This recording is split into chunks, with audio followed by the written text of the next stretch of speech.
Good morning. Welcome back to my private channel. Well, it's public, but it's about me. It's not about Colombia. And I got a lot going on. I'm looking at different. I'm getting ready to move, so I'm looking at different locations, and there's a lot on my mind. And my mind's really feeble these days, so I'm going to use my notes a lot. I feel like I'm carrying a bucket of mush up here. I feel like I could be a Biden. So anyway, I want to tell a story about half-ass McCrae. Tell this story because I I thought I'd actually forgotten it. I I hadn't thought about this in forever, and I won't like everything else in words. I'm not going to be able to express the value of this story to me, and it amazes me that it was almost long gone. And so I'm telling this really more for me than for you. And it's sad that I got to use my notes here. But as most of you probably know, I was a U.S. Marine. I was in for 6 years, 4 years of it. I was actually a helicopter crew chief. Here, let me.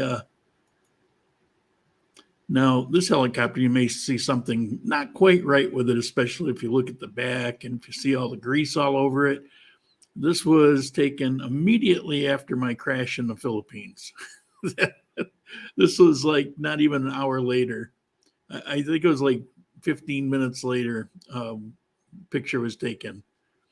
But that's me, and that was my helicopter. So, for quite a while, that was my job.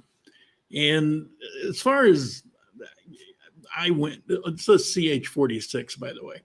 As far as I went in the Marines, I was actually a lousy Marine.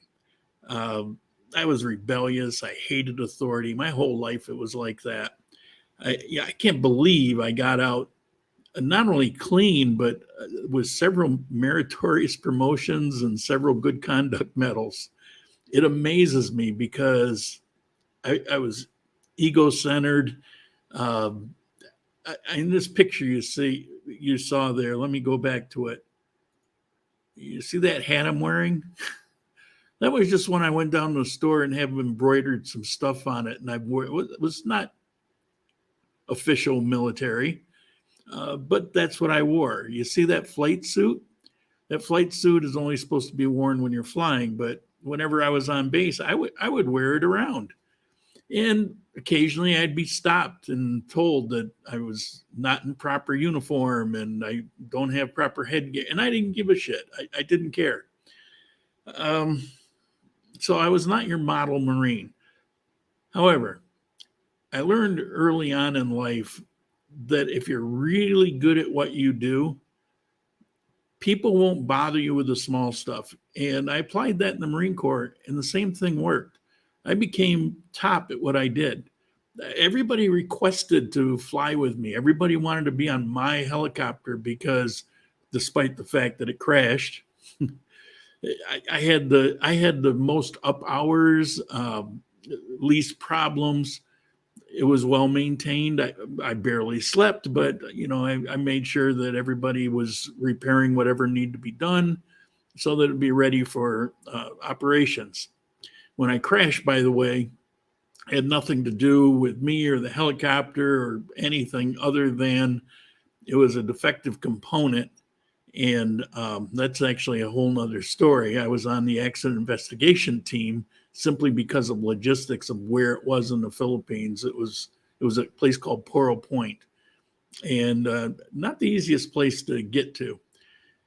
But I had 2 weeks staying in this oceanside resort, waiting for the two other people to show up to do the accident investigation. And what it was is on the rotor head, they're shock absorbers. And what they do is the rotor blade will have a lead and lag movement. And these keep it from being harsh. It just cushions it. And what happened was it cracked. And I in the accident investigation, I said that, it cracked, and he said, no, that's not possible. And, we had this big argument, and I wouldn't sign off. All three were supposed to sign off. I refused to sign off. I was threatened with a court martial and a bad duty station. I wasn't going to sign off. And that wasn't just because I was stubborn. I fly in these, my friends fly in them. There's a problem. I saw it, and if it happened to this one, it's going to happen to others. And sure enough, a few months later, there was essentially a recall. All the helicopters were down. We had to change out parts because there was a flaw in this particular part. But that has nothing to do with half-assed McCrae now, does it? But I'm painting the picture of, we called it salty. You have to remember, this was Vietnam era. A lot of, should I even be here? A lot of anti-military. I had kind of a love-hate thing. I loved a lot of things about the Marine Corps, but I hated the spit and polish, and being in the United States as a Marine was horrible, but overseas I loved it. But like I said, I got several meritorious promotions. Those are not the easiest things to get. 1, 2, 3, as a matter of fact. And when I got out, I was actually due for a promotion to E6, a staff sergeant. If I had stayed, I would have received it the following month, but and that's a biggie. But I got out as a sergeant, like I say, after 6 years, 2 months, and some odd days. I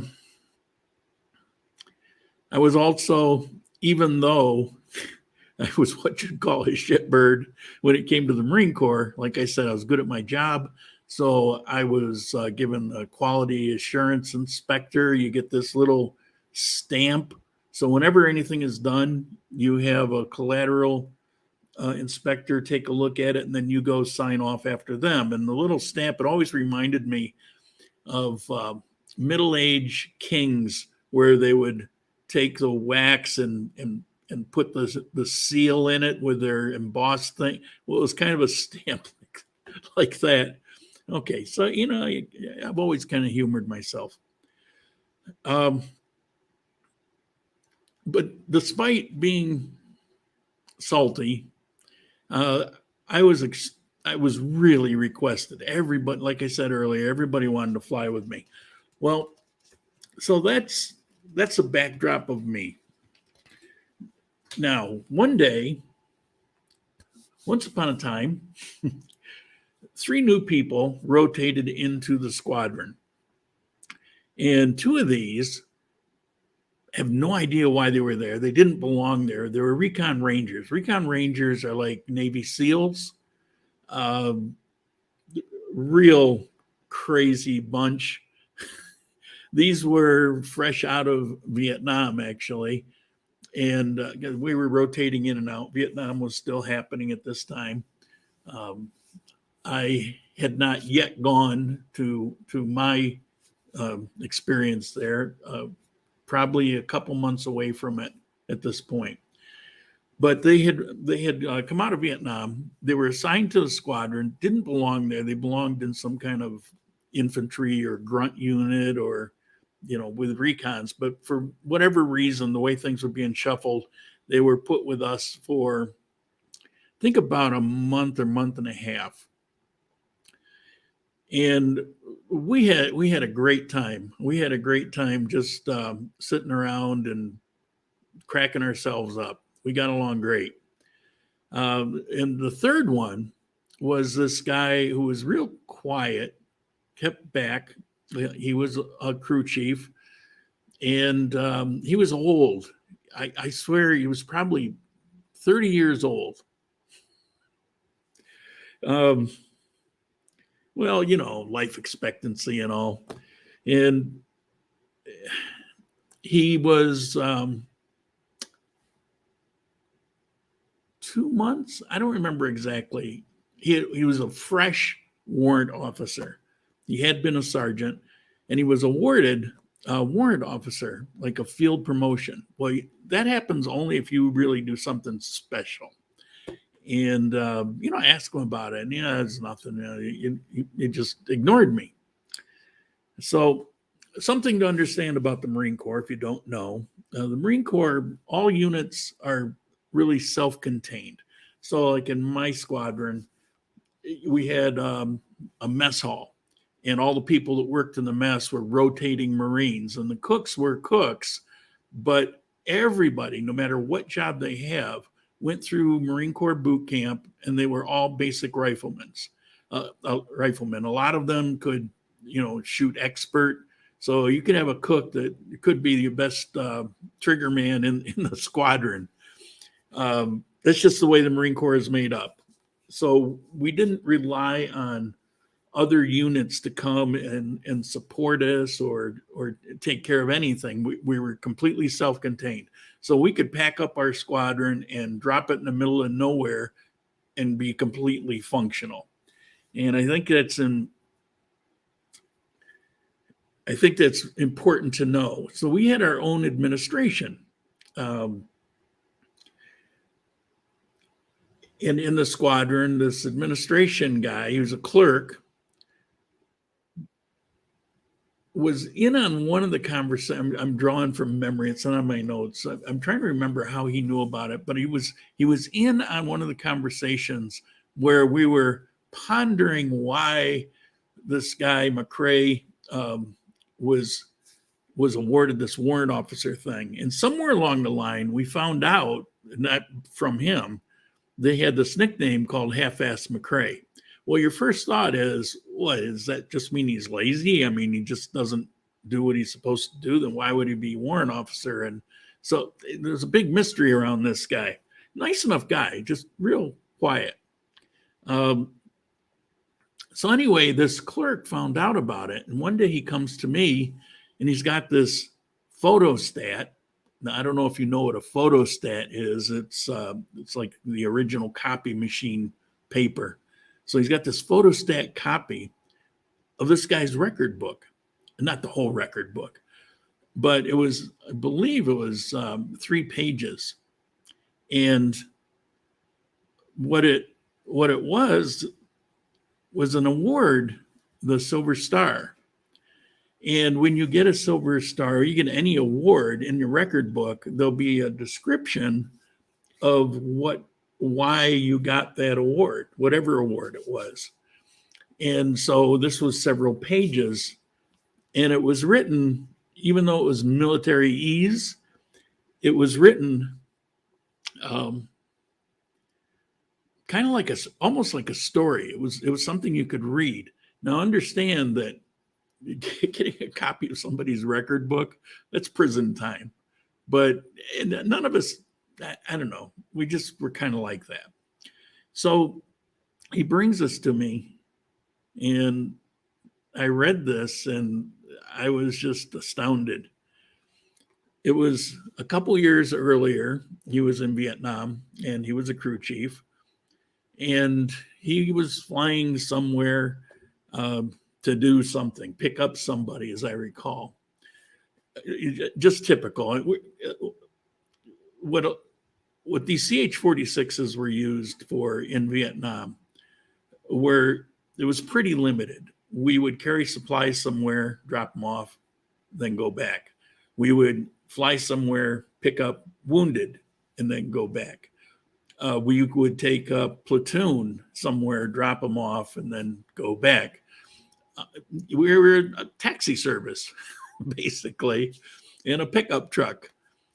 And so, it's very routine. You fly back, you're flying all day long. And when you're picking people up, they're called sticks. So you're going to go pick up sticks. And so I don't remember exactly what he was doing, but he was just on one of these basic 24-hour-a-day routine, flights.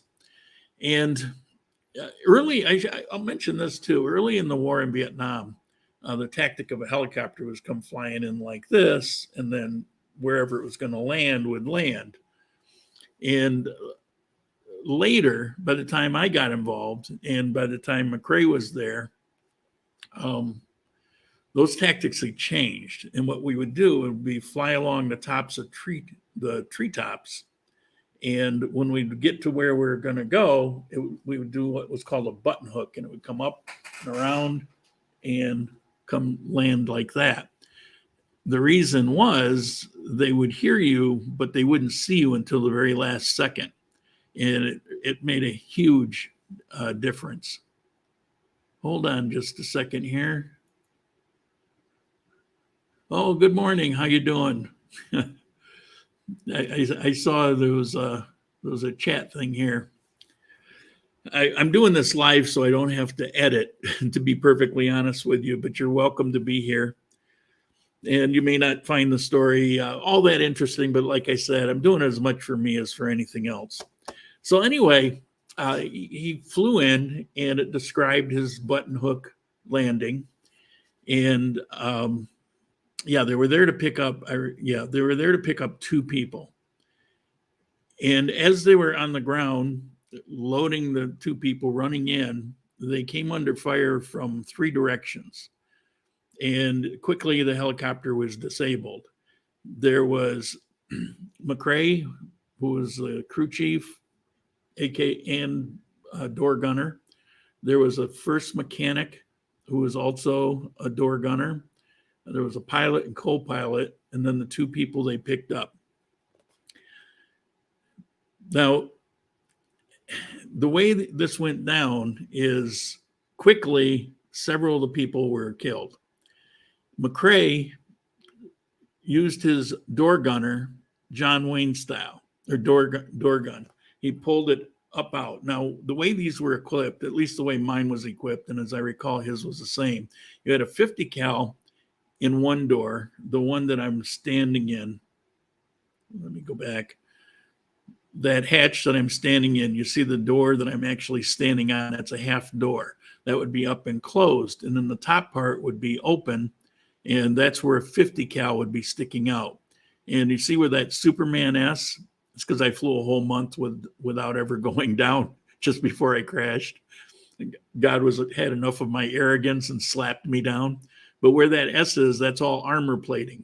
So 50 caliber would be out there. And then the M60, which is a 762 round, would be out the other side. So he picked up the gun, John Wayne style, up out of the mount and was firing this thing until it didn't fire anymore. And then he grabbed the other one.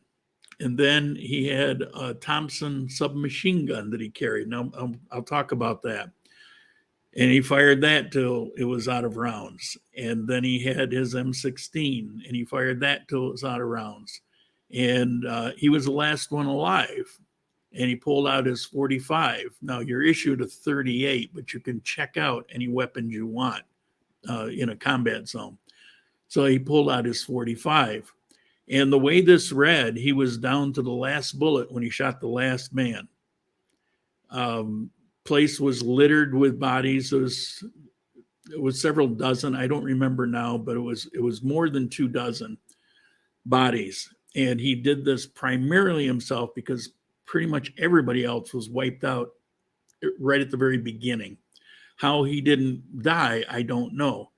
But he was shot in the ass and bleeding pretty severely. And another flight came in right after and got him, cleaned up the area, and took him back. It did a pretty good job on him. He's called half-ass McCrae because half of his ass was missing. Had to be painful. But he got the Silver Star for that. And excuse me. So I can hardly imagine that. And it's amazing to me how prepared he was, because many people would only check out your basic routine equipment. Like you wouldn't necessarily check out an M16. You wouldn't a Thompson submachine gun in Vietnam. Well, they're available. You can check them out of the armory. So he had these as extra. His feeling was, and later, once I knew what was going on, he opened up and he talked about it and why he had those weapons. And he had them because of the experience of somebody that came before him that was almost in a lot of ways, a similar experience, that if he hadn't had all the extra weapons and ammunition, he would not have survived. And so he took that lesson to heart, and his helicopter was its own little armory in and of itself. And so he came through that with a Silver Star, and that's who Half-Ass McCrae was or is. I have no idea where he is. I can't even remember his first name anymore, which is a damn shame because after a while, we got along really well. He was only in the squadron maybe another 3 or 4 months, and then he went on to some kind of instructor duty because of the warrant officer thing. And then I was shipped to a different squadron and sent to Vietnam. I held a lot of respect for the guy because he had a lot of really good knowledge. And before I went off on my thing, he gave me a lot of good information. So that is the story of Half-Ass McCrae. And I hope you're still awake. Now I'm going to go take a shower and get ready to go apartment hunting. I've decided I'm going to move out of this house and I'm going to move back into a high rise. Maybe, probably. So 2:15 today, I'm going to go look at another one. Thanks for listening. See you later.